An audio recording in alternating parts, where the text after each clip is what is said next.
जय श्री जगन्नाथ। मु विनोदिन रथ आज आम ओडिशार परंपरा माणबसा गुरुवार उपरे किछि कहबा पे जाउछि।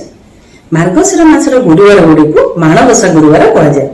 एहा ओडिया स्त्री लोकंकर धन धान्यर अधिष्ठात्री देवी महालक्ष्मी को पई भक्ति उपासना अटे। ओडिशा एक कृषि प्रधान राज्य, तेणु एहार सबु पूजा पर्व कृषि भित्तिक अटे। एही मार्गशीर मास धान फसल अमल होई अमारार भरिबा समय काठ किंबा बाउंस रे तैयारी गोलिया पात्र जोंथरे शस्य तथा धान चाउल आदि माप करा जाए ताहाको माण कहा जाए। प्रति बुधवार दिन मार्गशीर मासर घर द्वार अगणा बाड़ी लिपा पोछा करी चाउल पिठौरे झोटी दिया जाए। एही गुरुवार मानकरे महालक्ष्मी घर घर बुली देखि थांती बोली विश्वास रही। तेणु सबु घर मानकरे महालक्ष्मी पाद पद्म चिता दिया जाए। प्रथम गुरुवार दिन भोर उठी स्नान करी गुरुवार पेड़ी खोली कई खटोली उपरे आउ कई पीढ़ा उपरे मध्य मां महालक्ष्मी मूर्ति को स्थापना करथांती। ता पाखरे फरुआ मानकरे गुआ कौड़ी सुदशा व्रत आदि रखा जाए। पाखरे गोटे नुआ धानर मेंटा टंगा जाए थाए। आउ दुब चाउल फूल एसबू को आलू पत्र मध्य बंदी बांधी दुब पुटुड़ी कई 10टा आउ कई 21टा करी ता पाखरे रखा जाए। पुणी रंगबाजी लिपा चिता दिया माण 3टा प्रति थर गुरुवार रे कई ताको उल्टा रखती आउ कई कई ता भितर फूल भर्ती कर रखती। तृतीय पाड़ी रे प्रति थर एपरि रखती। तृतीय पाड़ी रे कई कई उद्यापन करती आउ कई चतुर्थ पाड़ी रे जदि गुरुवार 5 पाड़ी पड़िला ताले 5 पाड़ी रे मध्य उद्यापन करती। एई उद्यापन पाड़ी रे सेई माण रे धान चाउल बिरी भर्ती करी से गुरुवार खटोली पाखरे रखा जाए।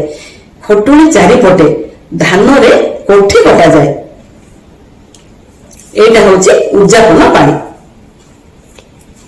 एई गुरुवार मानकरे खीरी खेचुड़ी बेसर खटा तथा महुर दही भात दही गुड़ दही बैगण आ सहित पिठा पणा विभिन्न प्रकार पिठा पणा थर थर को सबु थर अलग अलग प्रकार मां को भोग लगे।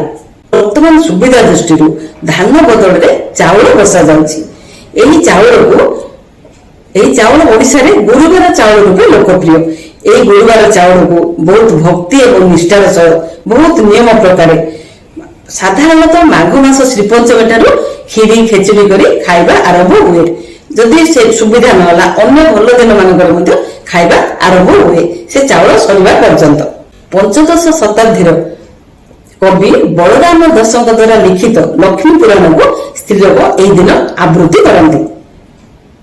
पुराणर वर्णना अनुसार एही लक्ष्मी पुराण वर्णना अनुसार मां महालक्ष्मी परिष्कार परिच्छन्नता तथा गुरुजन मान भक्ति सेवा अतिथि चर्चा एसबू को बहुत भल पाती। आलस्य आउ अपरिष्कार आलस्य एसबू को से जमा सही पारती। तेणु स्वच्छ रही निष्ठार सहित निज कर्तव्य कले महालक्ष्मी खुशी होई तांको शुभ दृष्टि रखि थांती। अमार फसल भरी हुए। पुराणरू नारी शक्तिर परिचय मिले। स्त्री होचंती गृहलक्ष्मी। तांको असम्मान कले दारिद्रता अनुभूत हुए, जहाँ जगन्नाथ एवं बलभद्र 12 वर्ष जाए भोकिला रही अनुभव करथिले। से समय जाति प्रथा मध्य तीव्र थिला, जहाँ पुराणरू जना पड़े। श्रेया चंडालुणी नगर बाहर ता घर।